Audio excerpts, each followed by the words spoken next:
امریکہ دوسرے ممالک کو چین اور امریکہ کے درمیان انتخاب کرنے پر مجبور کرنے کا کوئی ارادہ نہیں رکھتا۔ وزارت خزانہ کی جانب سے یہ بھی بتایا گیا کہ چین نے ایک بار پھر چین پر اضافی محصولات، چینی کاروباری اداروں کو دباؤ میں لانے، دونوں ممالک کے درمیان دو طرفہ سرمایہ کاری کے منصفانہ سلوک، چین کے ساتھ برآمدی کنٹرول میں نرمی اور سنکیانگ کی مصنوعات پر پابندی سمیت دیگر معاملات پر اپنے خدشات کا اعادہ کیا اور امید ظاہر کی کہ امریکہ ان خدشات کا جواب دینے کے لیے ٹھوس اقدامات کرے گا۔ چین سمجھتا ہے کہ چین اور امریکہ کو پرخلوص تبادلوں کے ذریعے اہم دو طرفہ اقتصادی معاملات پر استحکام کے لیے مثبت توانائی فراہم کرتے ہوئے اتفاق رائے حاصل کرنا چاہیے اور ساتھ ہی بڑھتے ہوئے سنگین عالمی چیلنجوں کا سامنا کرتے ہوئے یہ امید کی جاتی ہے کہ امریکہ سمیت ترقی یافتہ ممالک ترقی پذیر ممالک کے خدشات کو سمجھنے اور انہیں حل کرنے کی اپنی ذمہ داریاں نبھائیں گے تاکہ مشترکہ عالمی ترقی کے فروغ کے لیے مزید کوششیں کی جا سکیں۔ سوالات کے جوابات میں یہ بھی بتایا گیا کہ امریکی وزیر خارجہ جینٹ یلین کے دورہ چین کے دوران فریقین نے اتفاق کیا ہے کہ دونوں سربراہان مملکت کے درمیان بالی ملاقات میں طے پانے والے اہم اتفاق رائے کے مطابق چین اور امریکہ کے درمیان اقتصادی میدان میں اعلیٰ سطحی تبادلے سمیت ہر سطح کے تبادلوں کو برقرار رکھا جائے گا۔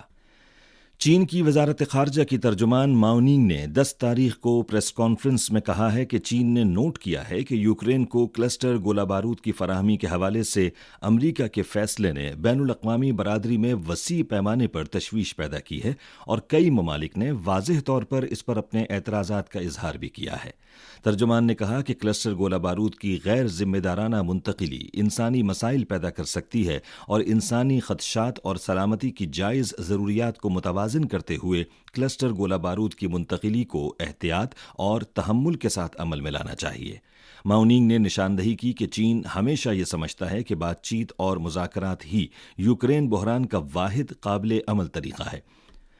امریکہ کی جانب سے یوکرین کو کلسٹر گولہ بارود کی فراہمی کے اعلان کی خبروں کے جواب میں کمبوڈیا کے وزیر اعظم ہن سین نے 9 تاریخ کو سماجی رابطے کی ویب سائٹس پر پوسٹ کرتے ہوئے امریکہ اور یوکرین سے مطالبہ کیا کہ وہ روس یوکرین تنازع میں کلسٹر گولہ بارود کا استعمال نہ کریں کیونکہ اس کے اصل شکار عوام ہوں گے۔ ہن سین نے نشاندہی کی کہ 20ویں صدی کے اوائل میں امریکہ نے کمبوڈیا پر بہت سے کلسٹر گولہ بارود گرائے تھے۔ کمبوڈیا کو یہ گولہ بارود صاف کرنے میں تاحال 50 سال سے زیادہ کا عرصہ لگ چکا ہے اور ابھی بھی یہ سلسلہ جاری ہے جو ایک تکلیف دہ تجربہ ہے۔ ہن سین نے کہا کہ کلسٹر گولہ بارود کا استعمال آبادی کے لیے سنگین خطرہ پیدا کرے گا۔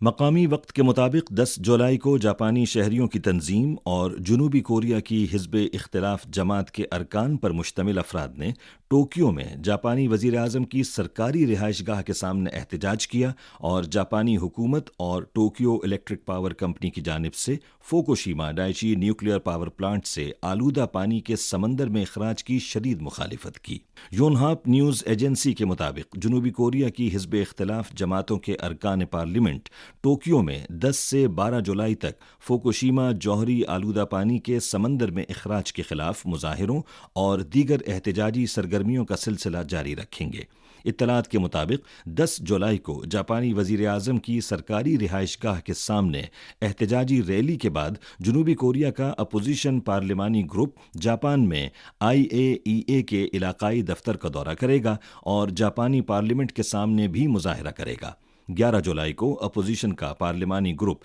جاپان کے ارکان پارلیمنٹ کے گروپ کے ساتھ ایک مشترکہ اعلامیہ جاری کرے گا جس میں جوہری آلودہ پانی کے سمندر میں اخراج کی مخالفت کی جائے گی اور 12 جولائی کو پارلیمانی گروپ ایک پریس کانفرنس منعقد کرے گا جس کے بعد ایک ریلی بھی نکالی جائے گی۔ حالیہ دنوں شمالی بھارت میں مونسون کی شدید بارشوں کے نتیجے میں سیلاب کا سامنا ہے اور لینڈ سلائیڈنگ کے واقعات پیش آئے ہیں جن کے نتیجے میں کم از کم 15 افراد ہلاک ہو گئے ہیں۔ مقامی وقت کے مطابق 9 تاریخ کو بھارت کے دارالحکومت نیو دہلی میں شدید بارش ہوئی۔ کچھ علاقوں میں سڑکوں پر پانی کھڑا رہنے اور سیلاب کی وجہ سے ٹریفک عارضی طور پر معطل ہو گئی۔ شمالی بھارت کے دیگر علاقوں میں شدید بارشوں کی وجہ سے متعدد دریاؤں میں سیلابی صورتحال دیکھی گئی اور لینڈ سلائیڈنگ کے واقعات رونما ہوئے۔ اسی کے ساتھ خبریں ختم ہوئیں۔ مزید خبروں، تجزیوں اور تبصروں کے لیے وزٹ کیجیے ہماری ویب سائٹ urdu.cri.cn